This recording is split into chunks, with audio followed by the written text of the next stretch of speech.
Halo semuanya, perkenalkan, saya Berlian Borutarigan, mahasiswa dari Universitas Negeri Malang yang akan mengadakan KPL di SMK Cendika Bangsa. Jadi di sini saya akan membantu Ibu Maria Ulfa untuk mengajar mata pelajaran praktikum akuntansi lembaga atau instansi pemerintah. Nah, di pertemuan kita kali ini, kita akan membahas tentang sistem akuntansi keuangan dan struktur akuntansi keuangan desa ataupun kelurahan. Nah, jadi untuk kompetensi dasarnya, kita akan membahas di KD 3.4 yaitu menerapkan sistem akuntansi keuangan dan struktur akuntansi keuangan desa atau kelurahan, dan di KD 4.4 yaitu melakukan pencatatan sistem akuntansi keuangan dan struktur akuntansi keuangan desa atau kelurahan. Adapun tujuan pembelajaran yang harus kita capai pada pembelajaran ini ialah yang pertama, dapat menguraikan pengertian akuntansi desa dengan tepat, yang kedua, dapat menjabarkan dasar hukum akuntansi desa dengan benar, dan yang ketiga, dapat menyimpulkan sistem akuntansi desa dengan tepat. Nah, sebelum memasuki materi kita flashback terlebih dahulu di materi yang sebelumnya, yaitu materi tentang transaksi pendapatan dan belanja dalam lembaga, pembiayaan dan aset, kewajiban dan ekuitas lembaga. Nah, di mana materi sebelumnya ini tentunya akan berkaitan dengan materi kita, yaitu tentang sistem akuntansi yang ada di desa. Adapun materi yang akan kita bahas ialah yang pertama, pengertian akuntansi desa, yang kedua, dasar hukum akuntansi desa, yang ketiga, sistem akuntansi desa. Nah, sebelum kita memasuki tentang akuntansi desa, yang pertama kita akan membahas tentang kelurahan dan juga desa. Nah, desa dan kelurahan itu merupakan satuan pemerintah terkecil di NKRI. Namun keduanya memiliki perbedaan, di mana desa adalah kesatuan masyarakat hukum yang memiliki batas wilayah untuk mengatur dan mengurus urusan pemerintah, kepentingan masyarakat setempat berdasarkan prakarsa setempat yang diakui dan dihormati dalam sistem pemerintahan negara. Sedangkan kelurahan sendiri ialah suatu wilayah kerja lurah sebagai perangkat daerah kabupaten atau kota, namun kelurahan berada di bawah kecamatan.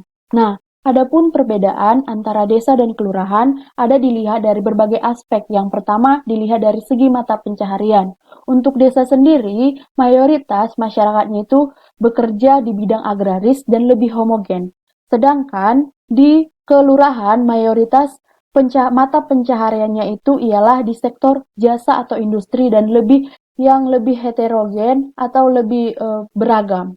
Nah, untuk segi kedudukan, desa bukan bagian dari pemerintah daerah. Sedangkan untuk kelurahan ialah kelurahan merupakan bagian dari pemerintah daerah. Selanjutnya ada aspek pemilihan pemimpin. Nah, di aspek pemilihan pemimpin ini, kepala desa dipilih langsung oleh masyarakat, sedangkan di kelurahan, lurah ditunjuk atau dipilih oleh kepala daerah. Nah, untuk aspek pengawasan. Nah, desa diawasi oleh BPD atau Badan Perwakilan Desa, sedangkan di kelurahan tidak memiliki BPD, melainkan diawasi secara langsung oleh pemerintah daerah. Untuk status kepegawaiannya itu, untuk aparat desa atau perangkat desa bukan PNS, sedangkan perangkat kelurahan ialah PNS. Selanjutnya dari aspek pembiayaan. Pembiayaan di desa yaitu berasal dari sumber pendapatannya itu terdiri dari pendapatan asli desa, dana desa, alokasi dana desa, dan bantuan keuangan. Sedangkan untuk kelurahan, sumber pendapatannya itu berasal dari pemerintah daerah. Nah, selanjutnya dilihat dari aspek anggaran keuangan. Anggaran keuangan desa adalah APB desa, sedangkan anggaran keuangan kelurahan ialah rencana keuangan tahun, yaitu DPA, atau DPA ialah dokumen pelaksanaan anggaran yang merupakan bagian dari APBD. Untuk regulasi sendiri, regulasi keuangan desa diatur dalam Peraturan Menteri Dalam Negeri Nomor 113 Tahun 2014. Sedangkan untuk kelurahan diatur dalam Peraturan Menteri Dalam Negeri Nomor 13 Tahun 2006. Untuk regulasi pengadaan barang dan jasa, pengadaan barang dan jasa desa merujuk pada Perka LKPP Nomor 13 Tahun 2013 dan juga Perka LKPP Nomor 22 Tahun 2015. Sedangkan untuk kelurahan, pengadaan barang dan jasa merujuk pada Peraturan Presiden Nomor 54 Tahun 2010. Jadi, itu tadi merupakan perbedaan antara desa dengan kelurahan. Nah, yang kita akan bahas di sini adalah akuntansi desa. Nah, jadi akuntansi desa merupakan pencatatan dari proses transaksi yang terjadi di desa, dibuktikan dengan adanya nota-nota, kemudian dilakukan pencatatan dan pelaporan keuangan, sehingga akan menghasilkan informasi dalam bentuk laporan keuangan yang akan digunakan oleh pihak-pihak yang berhubungan dengan desa. Jadi di sini dengan adanya akuntansi desa, segala transaksi baik itu penerimaan atau pemasukan dana akan dicatat secara terperinci di laporan tersebut. Nah, adapun pihak-pihak yang membutuhkan informasi terkait dengan keuangan desa ialah yang pertama masyarakat desa, yang kedua perangkat desa, yang ketiga pemerintah daerah, dan yang keempat ada pemerintah pusat. Yang selanjutnya ada dasar hukum akuntansi desa. Nah, seperti yang dijelaskan tadi, akuntansi desa diatur dalam Peraturan Menteri Dalam Negeri Nomor 113 Tahun 2014. Namun, karena adanya perubahan, jadi dasar hukum akuntansi desa diatur dalam Undang-Undang Peraturan Menteri Dalam Negeri Nomor 20 Tahun 2018. Nah, adapun laporan keuangan yang wajib dilaporkan oleh pemerintahan desa ialah yang pertama ada anggaran, buku kas, buku pajak, buku bank, dan laporan realisasi anggaran. Nah, selanjutnya ada struktur organisasi keuangan pemerintahan desa. Jadi, dalam struktur ini ada kepala desa, sekretaris desa, kepala seksi, dan bendahara desa, di mana kepala desa merupakan pemegang kekuasaan pengelolaan keuangan desa, di mana di antara berempat inilah yang nantinya akan mengelola keuangan desa, mengalokasikannya seperti ke pembangunan jalan, pelebaran jalan, pembangunan aula desa, dan lain sebagainya. Itu diatur oleh kepala desa, sekretaris desa, kepala seksi, dan bendahara desa. Nah, di sini ada tugas-tugas dari struktur pemerintahan desa tadi. Nah, yang pertama kepala desa. Jadi, tugasnya kepala desa adalah menetapkan segala kebijakan tentang pelaksanaan APB desa, menetapkan pelaksanaan teknis pengelolaan keuangan desa, menetapkan petugas yang melakukan pemungutan dan penerimaan keuangan desa, kemudian menyetujui. Jadi kepala desa ini juga menyetujui pengeluaran atas kegiatan yang ditetapkan. Jadi segala transaksi yang akan dilakukan, baik entah pembelian ATK dan lain-lain, itu harus disetujui atau ditandatangani oleh kepala desa. Nah, selanjutnya ada sekretaris desa. Sekretaris desa ini tugasnya adalah mengkoordinasikan penyusunan rancangan peraturan desa tentang APB desa, perubahan APB, dan pertanggungjawaban serta pelaksanaannya. Sedangkan kepala seksi ialah menyusun rencangan anggaran belanja, yaitu di sini dalam penyusunan RAB ini tugas kepala seksi adalah bertanggung jawab dalam pelaksanaannya, pelaporannya, pengendaliannya, segala macamnya itu ialah tugas dari kepala seksi. Selanjutnya adalah bendahara. Jadi, tugas bendahara desa itu adalah menerima, menyimpan, dan menyetorkan uang desa. Kemudian, selain itu, tugasnya juga ialah memungut dan menyetorkan pajak, melakukan pencatatan, baik itu kegiatan penerimaan ataupun pengeluaran desa, serta mempertanggungjawabkan laporan keuangan yang telah mereka buat. Nah, sekarang kita masuk ke sistem akuntansi desa. Jadi, dalam sistem akuntansi desa, kita harus mengetahui terlebih dahulu sistem akuntansi yang digunakan oleh pemerintah daerah. Jadi, sistem akuntansi yang digunakan oleh pemerintah daerah ada dua. Yang pertama, sistem sentralisasi dan sistem desentralisasi. Jadi, dalam sistem sentralisasi, yaitu akuntansi satuan kerja perangkat daerah atau SKPD-nya tidak melakukan siklus akuntansi secara normal dan tidak memerlukan konsolidasi dari pusat cabang pada akhir akuntansi. Nah, di sini maksudnya adalah akuntansi SKPD tadi tidak melakukan siklus secara normal dan tidak memerlukan konsolidasi. Karena kita ketahui sendiri, SKPD itu satuan kerja perangkat desa yang artinya adalah perangkat daerah selaku pengguna anggaran atau pengguna dari pengelolaan barang yang ada di desa. Jadi di sini mereka tidak melakukan siklus akuntansi secara normal. Nah, selanjutnya ada sistem desentralisasi. Nah, sistem desentralisasi artinya adalah akuntansi SKPD diselenggarakan terpisah dengan pejabat pengelola keuangan daerah atau PPKD. Namun, untuk sinkronisasi serta hubungan pusat cabang, untuk hubungan tadi, maka dibuatlah akun pusat dan akun cabang yang nantinya akan disebut sebagai rekening koran. Selanjutnya adalah eh, sistem akuntansi desa, di mana di sini standar yang dilakukan untuk melakukan pencatatan laporan keuangan desa. Jadi, akuntansi desa cocok menggunakan standar akuntansi pemerintah. Kenapa? Ada di sini ada dua alasan mengapa SAP cocok digunakan untuk akuntansi desa. Yang pertama, di mana desa bertanggung jawab mengurus urusan pemerintah yang tercatat di dalam Undang-Undang Nomor 6 Tahun 2014 dan juga kepala desa wajib menyampaikan laporan penyelenggaraan pemerintah desa kepada wali kota ataupun bupati. Yang kedua ialah desa memperoleh pendapatan di antaranya ada APBN dan APBD di mana hal ini juga tertuang dalam Undang-Undang Nomor 6 Tahun 2014. Nah, di sini ada asas-asas pengelolaan keuangan desa yang tertuang di dalam Peraturan Menteri Dalam Negeri Nomor 113 Tahun 2014. Yang pertama ada transparan. Jadi maksudnya di sini transparan sama seperti prinsip keterbukaan, di mana masyarakat desa dapat mengetahui dan mendapat akses sebanyak-banyaknya mengenai dengan keuangan desa. Yang kedua ialah akuntabel.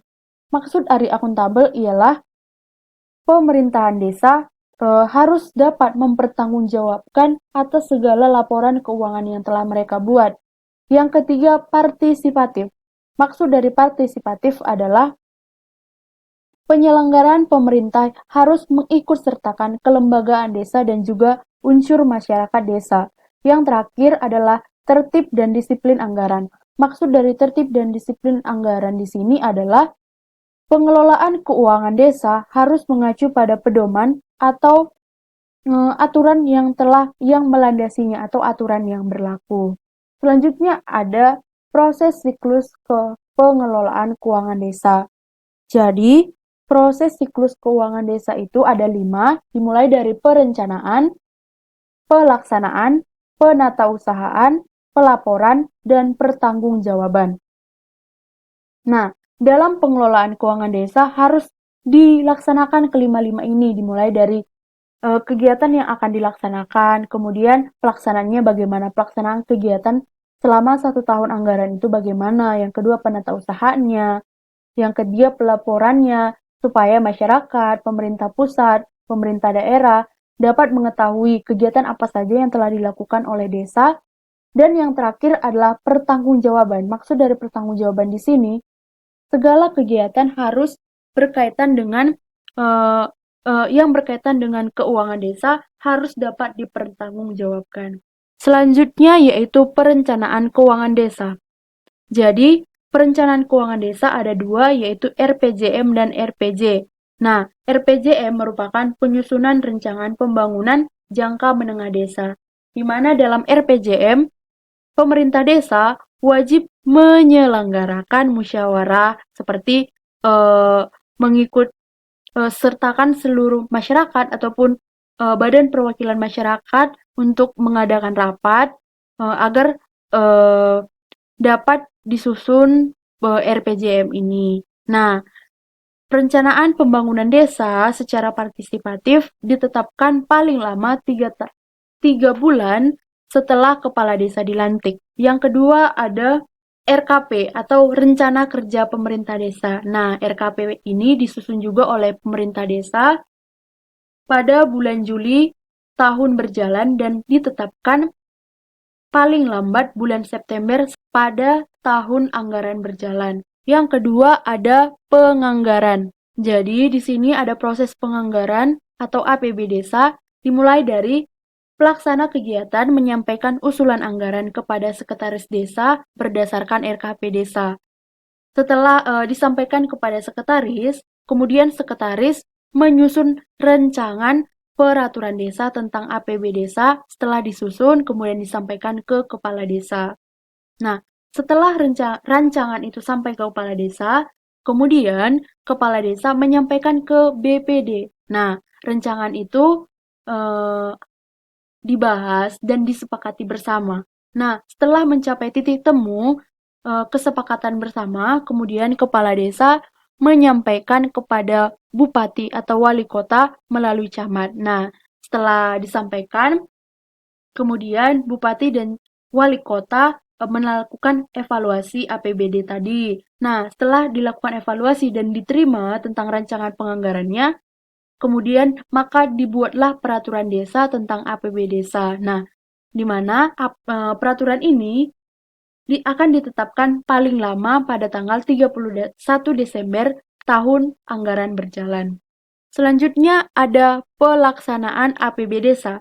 Jadi, pelaksanaan APB desa ini memiliki prinsip yang pertama, apabila kegiatan yang akan kita lakukan itu tidak ada di dalam peraturan desa, maka tidak diperbolehkan untuk melakukan transaksi. Yang kedua yaitu setiap transaksi baik itu penerimaan atau belanja harus didukung dengan bukti yang sah. Yang ketiga yaitu semua bukti transaksi harus mendapat pengesahan dari kepala desa karena di sini kepala desa lah yang bertanggung jawab atas kebenaran material yang timbul dari penggunaan bukti yang dimaksud. Selanjutnya ada pelaksanaan penerimaan pendapatan. Jadi di sini pelaksanaan penerimaan pendapatan merupakan proses menerima dan mencatat ya pendapatan desa seperti pendapatan asli desa dari masyarakat seperti adanya usaha masyarakat, swadaya, dan hasil-hasil. Selain itu, penerimaan pendapatan itu juga berasal dari transfer dari pemerintah dan juga pendapatan lain-lain seperti hibah dan sumbangan. Nah, selanjutnya ada pelaksanaan pembiayaan.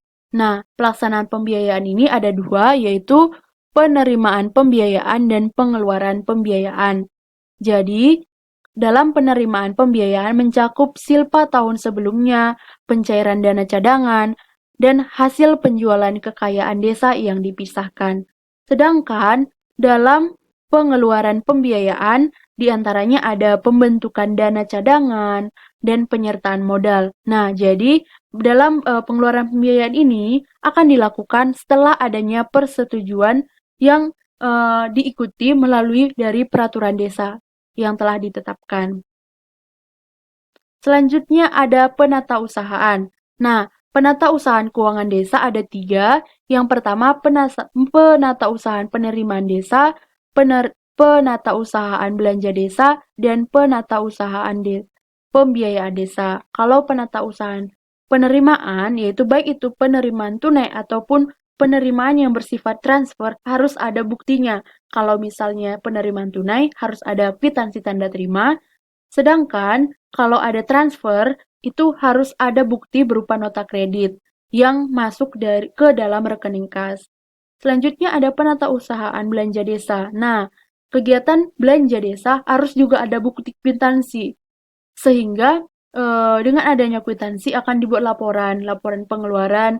Nah, sedangkan yang pengeluaran atau belanja desa yang bersifat transfer melalui pihak ketiga yaitu melalui pihak bank harus juga ada buktinya yaitu nota kredit tadi.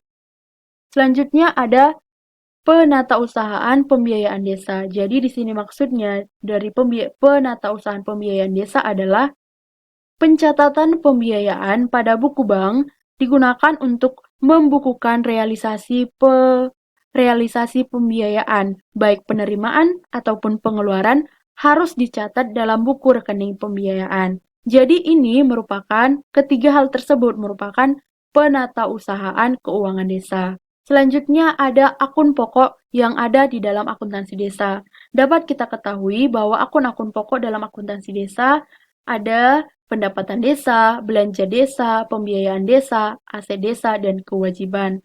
Nah, pendapatan desa ini merupakan penerimaan melalui rekening desa dan merupakan hak desa dalam 1 tahun yang tidak perlu dibayar kembali oleh desa tersebut. Nah, contohnya seperti dana desa, terus ada retribusi, alokasi dana desa, dan lain sebagainya. Sedangkan belanja desa merupakan bentuk pengeluaran yang berasal dari rekening desa untuk melaksanakan kewajiban desa, yaitu melaksanakan segala kegiatan yang telah diatur dalam peraturan desa. Selanjutnya ada pembiayaan desa. Nah, pembiayaan desa merupakan bentuk pembiayaan yang meliputi penerimaan yang perlu dibayar. Jadi di sini segala tindakan pembiayaan desa saat diakui pada saat kas diterima atau dikeluarkan dan didukung dengan bukti yang lengkap. Nah, segala kegiatan transaksi tersebut akan dimasukkan ke dalam pembiayaan desa. Selanjutnya ada aset desa. Aset desa merupakan barang atau inventaris milik desa yang berasal dari kekayaan asli desa itu sendiri. Nah, di mana aset desa ini diperoleh dari beban anggaran desa. Dan yang terakhir ada kewajiban. Kewajiban merupakan utang yang muncul karena adanya pinjaman dari pemerintah. Selanjutnya ada dokumen penata usahaan oleh bendahara desa. Jadi, dokumen penata usahaan desa ada 4. Yang pertama ada buku kas umum, di mana buku kas umum digunakan untuk mencatat seluruh transaksi baik itu penerimaan ataupun pengeluaran yang bersifat cash atau tunai. Yang kedua ada buku bank. Buku bank merupakan dokumen yang digunakan untuk mencatat segala transaksi baik itu penerimaan ataupun pengeluaran melalui pendapatan transfer. Yang selanjutnya ada buku rincian pendapatan. Jadi, buku rincian pendapatan merupakan dokumen buku pembantu yang digunakan untuk mengklasifikasikan dan mengelompokkan semua rincian pendapatan yang diterima agar saat dilakukannya penyusunan APB desa, pemerintah desa itu tidak mengalami kesulitan. Nah, selanjutnya ada dokumen yaitu buku kas pembantu pajak, di mana buku kas pembantu pajak ini digunakan untuk mencatat semua penerimaan uang yang berasal dari pungutan pajak dan pengeluaran penyetoran pajak ke kas negara. Jadi, contohnya itu seperti PPh 21, pajak bangunan, dan lain-lain. Ini merupakan contoh transaksi penatausahaan. Di sini, di transaksi ini ada penerimaan, ada pengeluaran, ada juga penyetoran. Nah, ini merupakan semua transaksi yang dilakukan oleh desa, di mana nantinya berdasarkan transaksi ini akan dicatat pada dokumen tadi, dokumen penatausahaan. Nah, untuk lebih jelasnya, kalian bisa membaca terlebih dahulu di di PPT ataupun di handout. Nah, Ibu hanya menjelaskan secara umumnya. Nah, ini merupakan pencatatan keuangan desa yaitu pencatatan buku kas umum. Jadi, di sini dalam buku kas umum ini terdiri dari penerimaan dan pengeluaran secara tunai. Nah, di sini akan dicatat seberapa banyak pengeluaran dan seberapa banyak penerimaan yang terjadi pada pengelolaan keuangan desa. Nah, segala transaksi tersebut harus dicatat di buku kas umum desa. Nah, selanjutnya ada buku bank desa. Nah, pada buku bank desa ini seperti fungsinya tadi, yaitu mencatat segala transaksi yang berkaitan dengan transfer atau bank. Nah, ini berdasarkan contoh soal tadi, ini merupakan transaksi yang dilakukan dengan pihak bank. Jadi, ketika desa melakukan menyetorkan uang ataupun mengambil uang secara tunai dari bank untuk kegiatan seperti membeli ATK atau alat alat alat tulis kantor atau untuk segala halnya pembiayaan atau penggajian penggajian yang diambil, pokoknya segala yang diambil dari bank harus dicatat dalam buku bank desa. Nah, yang selanjutnya ada buku pembantu pajak. Seperti penjelasan sebelumnya, pada buku pembantu pajak ini dicatat untuk pengelolaan pajak dari pihak desa. Nah, seperti di contoh ini ada PPh 21. Nah, ada PPh 21 ini kan merupakan pemasukan sendiri untuk kas negara. Nah, ataupun untuk pemerintahan desa sendiri. Nah, jadi ini dimasukkan ke dalam buku pembantu pajak. Selain PPh 21, ada juga seperti pajak bangunan, pajak kendaraan bermotor, dan lain sebagainya. Jadi, itu tadi merupakan contoh dari dokumen-dokumen penata usahaan keuangan desa. Nah, jadi materi kita mengenai sistem akuntansi keuangan dan struktur akuntansi keuangan desa telah selesai. Jadi, Ibu harap tujuan pembelajaran kita hari ini dapat tercapai. Kalian harus mempelajari ulang lagi supaya kalian lebih paham mengenai materi kita ini. Nah, akhir kata Ibu sampaikan kepada kalian, karena adanya pandemi sekarang ini, Ibu harap kalian selalu menjaga kesehatan, menggunakan masker, menjaga kebersihan, dan mengikuti protokol kesehatan yang ada.